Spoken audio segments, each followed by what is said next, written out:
In the autumn of 1879, on a wind-scoured siding outside the freight town of Colley Bend in the Dakota Territory, a girl of 19 stood beside a thing the whole town had agreed was worthless. She had a single coin in her fist, and the cold had already begun to climb up through the soles of her boots. The wagon before her had belonged to a dead man, a gambler named Asa Pelham who had died, owing money to half the county, and it had sat at the edge of the lot for 2 winters, with its canvas gone to rags, and its wheels sunk to the hubs in frozen mud. The auctioneer had laughed when she raised her hand. He had taken her dollar, and he had called it charity, and he had told the men around him that the girl had bought herself a grave on wheels. What none of them knew, and what she did not yet fully know herself, was that the man who built that wagon had built it to keep a secret, and that the boards beneath its bed were not what they appeared to be. Her name was Della Mott, and 4 days before that auction she had been put out of the only home she had ever known. Stay with this one. By the end you will see what was hidden under a dead man's floor for 2 long years, and what one girl with a borrowed skill did with it. First, though, you have to understand how a girl came to own a wagon for the price of a loaf of bread, and why her hands, of all the hands in that town, were the ones that could open it. Della had been raised in the back rooms of a wheelwright's shop. Her father had died when she was small, and her mother had taken work cooking for a man named Harlan Speck, who owned the largest freight concern between the river and the hills. For 11 years, Della and her mother lived in 2 rooms behind Speck's stable yard, and Della grew up among axles and felloes and the smell of hot iron, because the wheelwright who worked for Speck was an old man named Tobias Reed, and Tobias had no children and a great deal of patience. He taught her the way a man teaches when he believes a thing is worth teaching. He showed her how a wheel is dished so it will carry weight without folding, how the grain of oak must run with the strain and never against it, how a joint that is cut true will outlast the man who cut it. He let her hold the spokeshave when her hands were still too small to close around it, and he did not laugh when she ruined a length of good hickory learning the feel of the blade. He told her that wood remembers everything done to it, that a board will tell you who built it and how, and that a careful hand can read a thing the way a preacher reads scripture. Tobias died in the spring before Della turned 18. He left her his tools, a chest of them, planes and chisels, and a spokeshave worn, bright at the handle from 40 years of his grip. He left her nothing else because he had nothing else, and the tools were the only inheritance she had ever expected to receive. Her mother died that winter of a fever that took half the yard with it. And Harlan Speck, who had tolerated the cook's daughter so long as the cook was alive to work, looked at Della across the cold months that followed and decided she was a mouth. He did not care to feed, he did not put her out unkindly. That was the part she would remember longest, how reasonable he made it sound.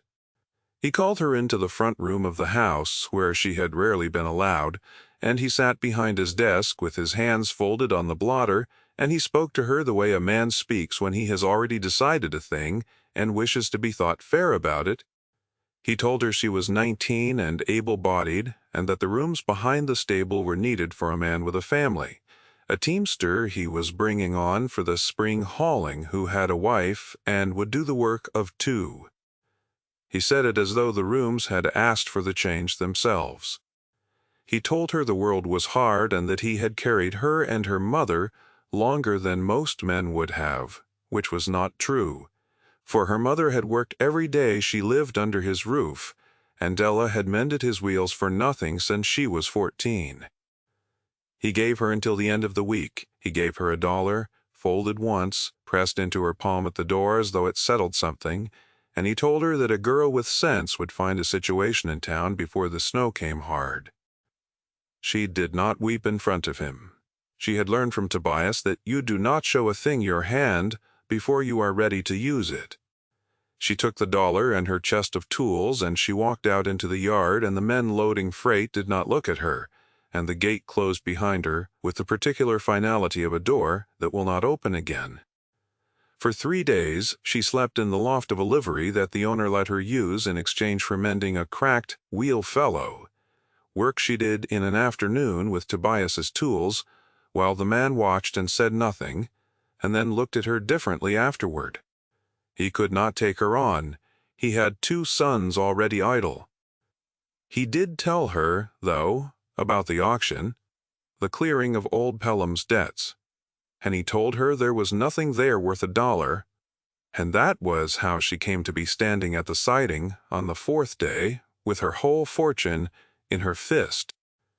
The wagon was a Murphy freighter, or had been once, the heavy kind built to haul ore and lumber over the worst roads the territory had. It was longer than a man and a half lying end to end, and its bed sat high on iron-tired wheels that came near to Della's shoulder. The canvas top had rotted to gray strings. The seat was split and warped. Mice had been in the toolbox and birds in the bows.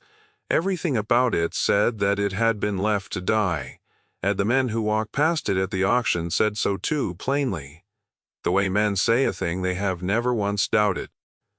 Della, though, had not been looking at the canvas or the seat. She had been looking at the bed. A Murphy wagon's bed is built of planks laid edge to edge over crossbeams, and the planks are plain, and they are nailed, and there is nothing to them. The bed of this wagon was not plain. The planks had been fitted, not nailed, joined at their edges with a tongue and groove so fine she had to crouch and run her thumb along the seam to be sure she saw it. No freighter needed a floor cut like a parlor table. No teamster hauling ore would have spent the days it took to fit a wagon bed the way a cabinet maker fits a drawer. Someone had built this floor to be lifted and set down again without a mark, and someone had gone to great trouble to make it look like a thing no one would ever lift. That was what she paid her $1 for. Not the wagon. The question, the auction itself, had taken less than a morning. Pruitt the auctioneer had worked through Asa Pelham's goods in the order a man clears a dead stranger's life, the small things first and the large things last, a chip wash-basin and a deck of greasy cards and a pair of boots, with the soles worn through, and then the harness, and then the wagon, which he saved for the end because it was the only thing left that anyone might have wanted and because he already suspected no one did. When he came to it, he did not bother to climb up on the wheel and call its virtues the way an auctioneer does for a sound rig. He stood at the front of it with his thumbs in his vest, and he told a dozen men gathered in the cold that here was the last of the Pelham estate, a Murphy freighter, and that he would take any honest offer. And the men laughed before he had finished the sentence, because they had all walked past that wagon for 2 winters, and they all knew what it was. One of them called out that he would give $1 to have it hauled off his sight line, another said the canvas alone was worth more as rags, and a third said the rags were not worth the carrying. Pruitt let them have their joke. Then a girl at the back of the lot, in a coat too thin for the season, with a wheelwright's tool chest at her feet, raised her hand and said the word $1 in a voice that did not waver, and the laughter stopped for a moment and then started again louder, because now it had something to fasten on. Pruitt looked at her over the heads of the men. He asked her, not unkindly, whether she understood that the thing did not roll and could not be moved, and held nothing but mice. She said she understood it. He shrugged, and he took her coin, and he wrote her a receipt in his own hand on a scrap torn from his book, the make of the wagon, and the date, and the sum of $1, and he handed it down to her with a particular smile a man gives a child who has insisted on a bad trade. He told her she now owned a grave on wheels, and that the digging was extra, and the men around him thought that a fine thing to have said. Pruitt found the whole business so amusing that he told it twice that evening in the saloon, how the Mott girl had bought a dead man's ruin, and how she would learn what a fool learns. There was a man at the bar who did not laugh. His name was Coyle, and he had been Asa Pelham's creditor, the largest of them, a man who lent money at the freight office and held paper on half the wagons in the county. He had expected the auction to clear Pelham's debt and leave a tidy remainder. Instead, the estate had brought almost nothing, and a wagon he had marked in his ledger as security against $40 of Pelham's note had gone to a girl for a coin. Coyle did not laugh because Coyle was doing arithmetic, and the arithmetic was coming out wrong, and a man in his trade does not like sums that will not close. Della did not know any of that. Yet, she knew only that night had come, and she had a wagon and nowhere to take it, so she slept in its rotted bed under her own coat, with the cold coming up through the fitted planks, and in the morning she began to work. She had no team to move it and nowhere to move it to, so she worked where it stood, at the edge of the lot in the open, where anyone could see. That was deliberate. Tobias had taught her that a thing done in the open is a thing no one can later call theft, and she had a creditor's town all around her and $1's worth of claim she meant to keep. She started with the toolbox under the seat, because that was where a wagon kept its truth. Most of it was ruined, but at the bottom, wrapped in oilcloth gone stiff as bark, she found a single tool that did not belong to any teamster. It was a thin pry bar, flat and tapered, the kind a cabinet maker uses to lift a glued panel without scarring the face. Asa Pelham had kept a cabinet maker's tool in a freighter's toolbox. She held it a long moment. Then she understood that the man who built the floor and the man who drove the wagon were the same man, and that he had kept the key to his own secret an arm's length from the lock. Have you ever held a thing in your hands and felt the whole shape of a story you could not yet see? She felt it then. She set the bar down and she did not use it yet, because she did not yet know what she would find, and a careful hand learns the lock before it forces the door. For 2 days she did nothing but read the wagon. She measured the bed inside and out, and the numbers did not agree. The bed was 11 inches deep from the top of the side rails to the floor she could see, but the wheels and the axles and the bolster sat the wagon higher than that off the ground, and when she crawled beneath it and measured from the underside of the crossbeams up to the floor she could touch, the figures left her 4 inches she could not account for. 4 inches of nothing, running the whole length and width of a freight wagon's bed. She lay in the frozen mud under that wagon, and she understood that the floor she could see was not the floor that carried the load. A false bottom. The phrase came to her plainly, the way Tobias had taught her to name a thing once she was sure of it. No sooner. The wagon had a false bottom 4 inches deep and the size of a freighter's bed, and a tool to open it, and a dead man who had built it both, and the whole town had walked past it for 2 winters calling it a ruin. On the 3rd day, the weather turned and the first hard snow came, and a man came with it. He came on a good horse with a clerk's coat and a ledger book under his arm, and he stood at the edge of the lot and watched her work for a while before he spoke. He introduced himself as a representative of Mr. Coyle's interest, and he told her courteously that the wagon she was sitting in had stood as security against a debt of the late Mr. Pelham, and that there was some question whether it had been the auctioneer's to sell. He suggested that the simplest course would be for her to surrender the wagon to Mr. Coyle, who would of course reimburse her $1. The matter would trouble her no further. Della listened to all of it. Then she asked him one question. She asked whether Mr. Coyle's paper named this wagon by its make and number, or whether it named only a wagon in general among Pelham's goods. The clerk did not answer at once, and the not answering was an answer. She told him that she had bought the wagon at a public auction in the open before witnesses, and that she had a receipt with Pruitt's own hand on it, and that if Mr. Coyle believed he had a better claim, he was welcome to bring it before the territorial court at the county seat 60 miles east in the spring when the roads opened. She said it without heat. She had learned that the plainest voice carries the furthest. The clerk closed his ledger and rode back into the snow, and Della understood 2 things. The first was that whatever lay under the floor was worth more than $1 to Coyle, far more, or he would not have sent a man on a good horse through the first snow to talk her out of it. The second was that she now had very little time. Coil would not wait for the spring court. A man who lent money for a living had quieter ways of settling a sum than a courthouse. So that night, by the light of a lantern, she had traded a day's wheel mending for, with the snow ticking against the rotted canvas overhead, Della Motte took up the cabinet-maker's pry bar and began to open the dead gambler's floor. She did not force it.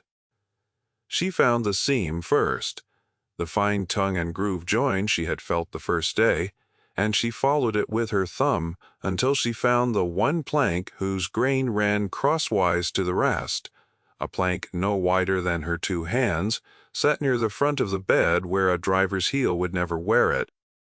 She worked the tapered bar into the seam the way Tobias had shown her to lift a glued panel, a little at a time, listening to the wood, because wood will tell you when it is about to splinter and when it is about to give.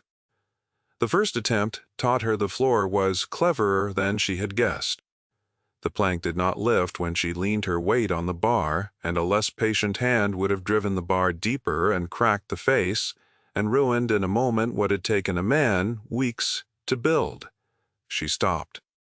She set the lantern closer, and she studied the crosswise plank along its whole length, and she saw that it had been waxed where the others were oiled, so that it would slide rather than pry, and she understood that Pelham had not built a lid to be levered but a panel to be drawn.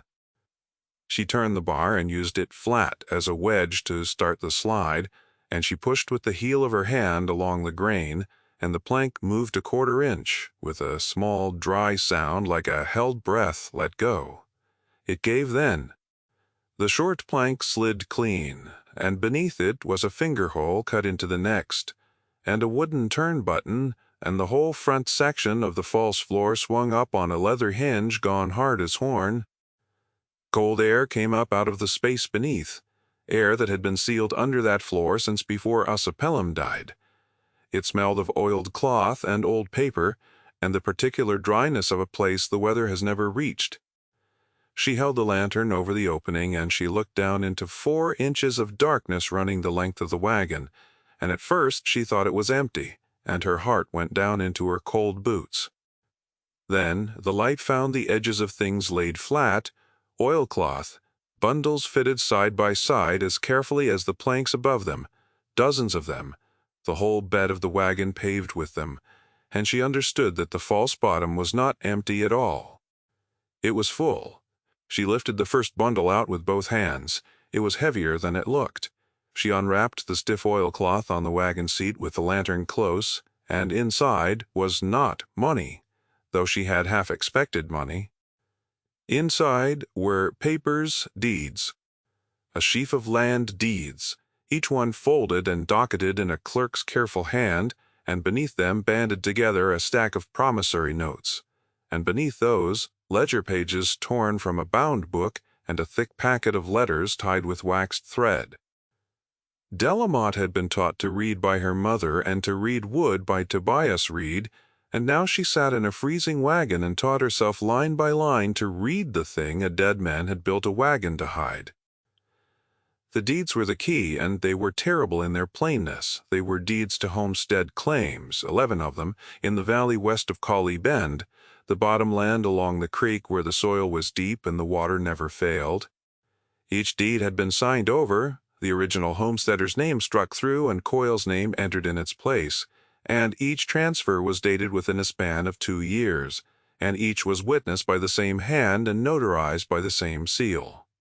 11 families had signed away the best land in the county, and on paper it was all lawful, every transfer in order, every signature in its place. Della read them by lantern with her breath clouding over the pages, and she laid them out across the wagon seat in the order of their dates, and she saw that the strike-throughs had all been made with the same brown ink and the same narrow nib, as though one hand had crossed out 11 lives in a single sitting. Asa Pelham, though, had not hidden lawful paper under a false floor. The ledger pages told the rest, and the letters told it plainer still. Asa Pelham had been Coil's man before he was Coil's debtor. He had carried the money out to the homesteaders in the hard winters. the small loans against the next harvest that a struggling family takes when the alternative is starving. And he had carried back the signatures. And somewhere in those 2 years, Pelham had begun to keep a second record, the true one, the one that showed what the deeds did not. It showed that the loans had been written at one figure and recorded at another. A man lent $60 and charged against $100, the difference vanishing into the space between 2 sets of books. It showed that the foreclosures had been called months before the notes were truly due. The dates altered in Coyle's own books, a note signed for the autumn called in the spring, while the family still believed it had a season to pay. It showed that the homesteaders had been told their claims were lost when they were not yet lost, frightened into signing by a man who held a paper they could not read, against a calendar they could not check. Della set the false ledger beside the true one, and ran her finger down the 2 columns together, the recorded sum and the real sum, line after line, and the gap between them was the size of a valley. 11 families had been turned off the best land in the county by arithmetic, the same quiet arithmetic that had made a clerk ride through the snow over a $1 wagon, and every figure of it was false. Why Pelham had kept the record, Della could not know for certain. The letter suggested a man who had meant to use it, to hold it over Coyle, to buy himself out of his own debt with the threat of it. A gambler to the end, playing the one hand he had left. He had died before he could play it, of a fever or a bottle or both, and his secret had gone under the floor with him and stayed there while the families he had helped to ruin scattered or starved or stayed on as hired hands on land that had been their own. Della sat with that knowledge in the cold for a long time. She was 19 years old, and she had been put out into the winter with $1, and in her hands she held the means to make herself comfortable for life, because a man like Coyle would pay a great deal to have these papers burned, and she knew it, and the knowing sat in her like a stone. This is the place where the story could have turned mean. A girl with nothing, a secret worth a fortune, a man who had wronged the helpless and would pay to keep it quiet. The easy thing, the expected thing, was to sell the silence. Tobias Reed, though, had taught her something besides the grain of oak.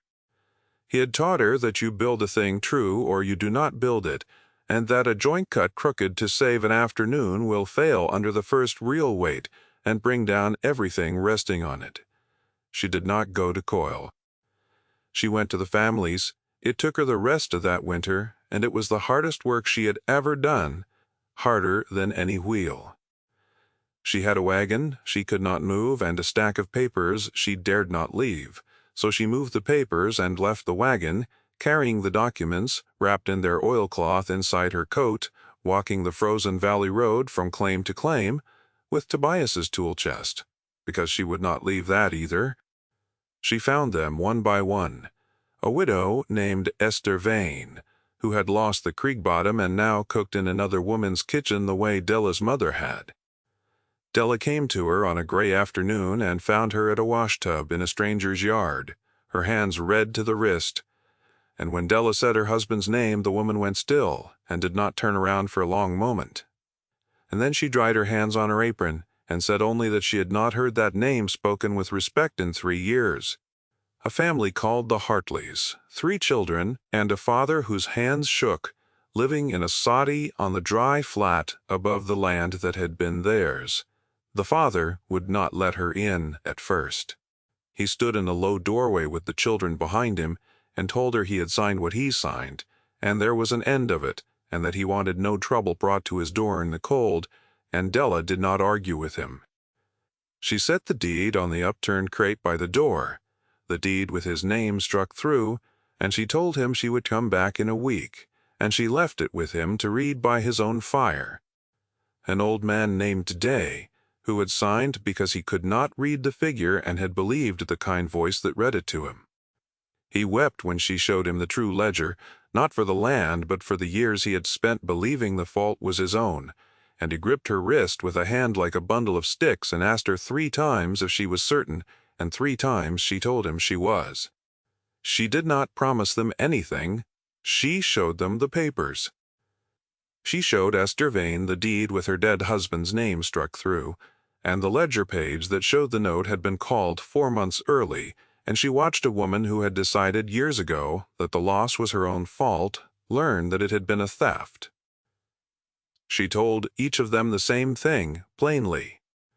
The land was taken by a lie, and the proof of the lie was written down, and she meant to carry it to the territorial court in the spring, and if they would stand with her and swear to what they remembered, the false arithmetic could be undone.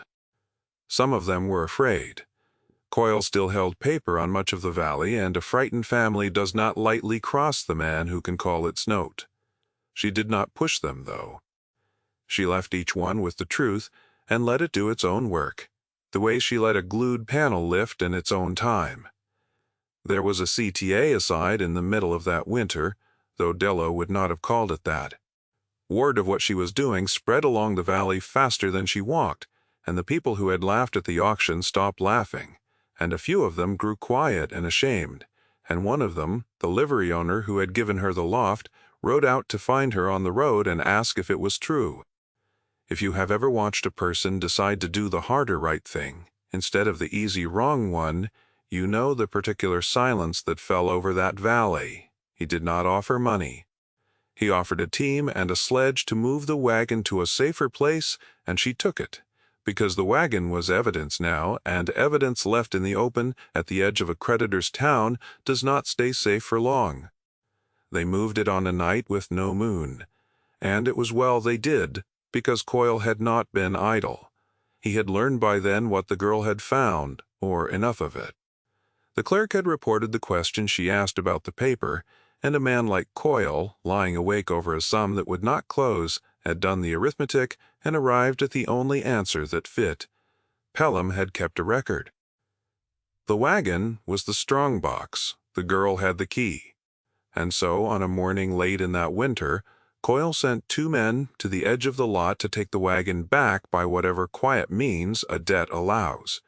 And they found a place at the edge of the siding, empty, the frozen ruts of a sledge running off into the valley, and a girl already 3 days gone with everything that mattered sewn into the lining of her coat. What Coyle did then is the only place this story enters his thoughts, and it enters them only once. He sat in his freight office with his ledgers around him, the true ones and the false ones, and for the first time in many years he was afraid, because he understood that the foundation he had built his fortune upon was made of paper, and that paper burns, but paper also keeps. And somewhere in the valley a girl was carrying the one copy he had never known existed. He could call every note in the county, and it would not help him. He could not call a note against the truth.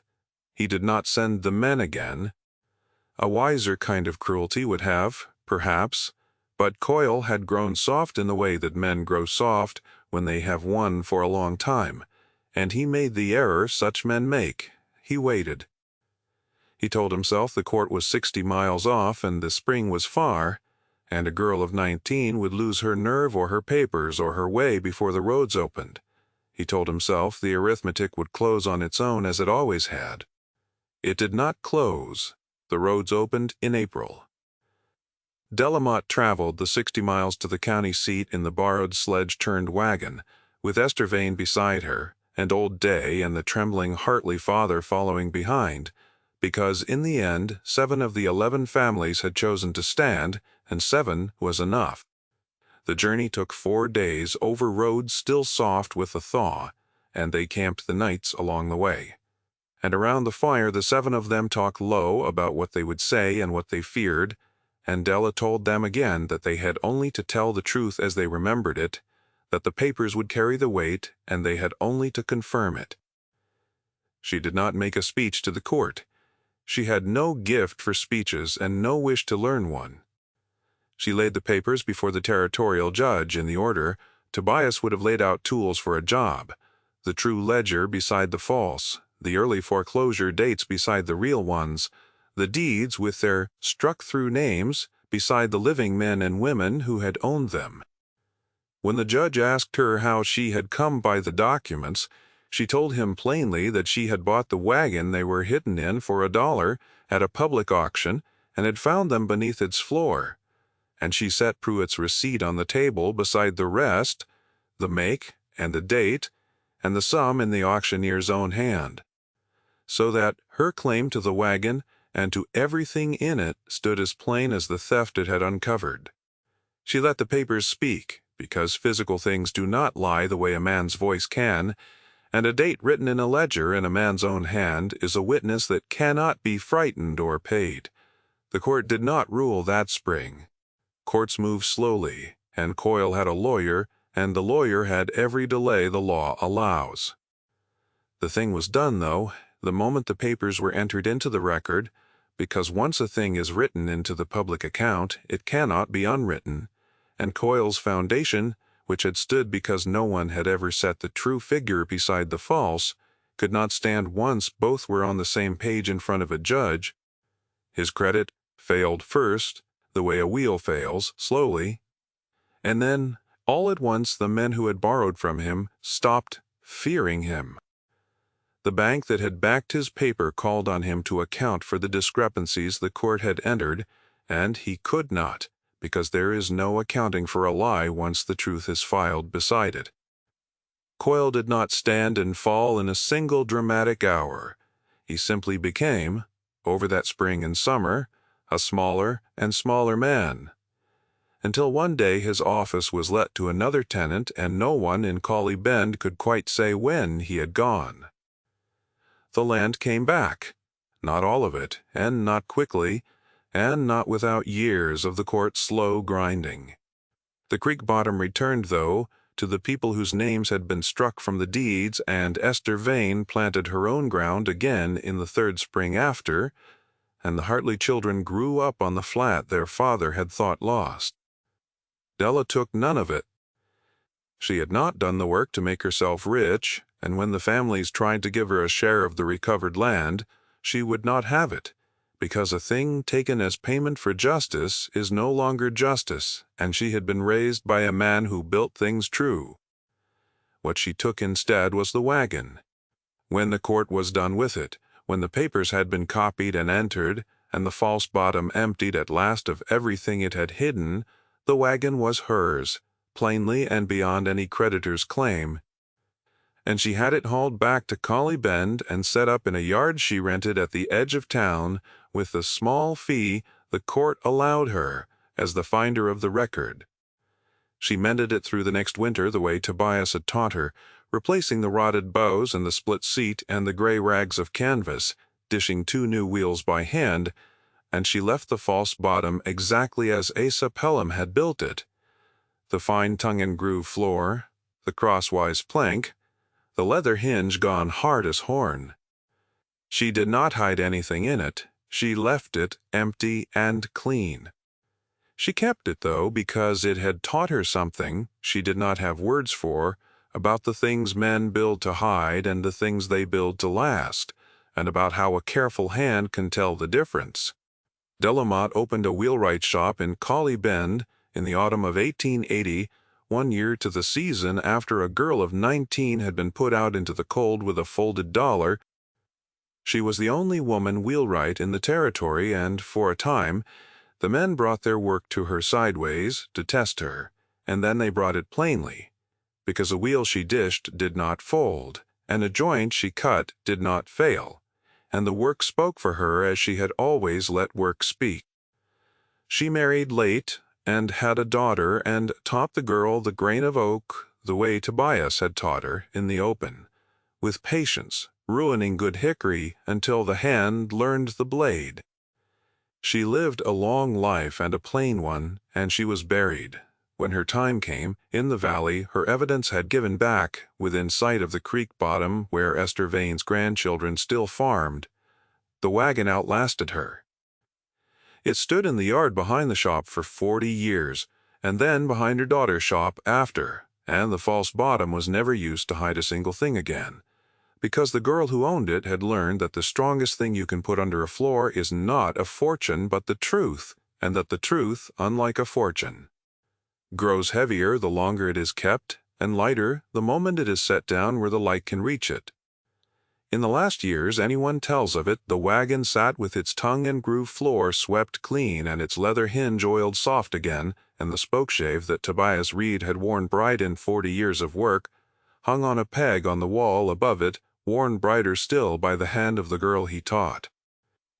A child of the family, asked once why they kept an old freight wagon no one drove, was told only that a woman had bought it for $1 when the whole town called it a grave, and had found a town's worth of justice under its floor, and had decided to keep the box that held it long after the box was empty. Did the dead gambler mean for a stranger to finish the hand he could not play, or did he only mean to save himself? And the good came after, the way good sometimes comes from a selfish thing left long enough in the dark. No one living can say. If a story of a thing the world threw away holding the proof that set a valley right is the kind of story you would carry into your own winter, though there are others like it, and they are waiting where this one ends. The spokeshave hung on its peg, the floor lay swept and empty and true, and the coal that had once come up through a dead man's planks into the boots of a girl with $1 never reached that wagon again.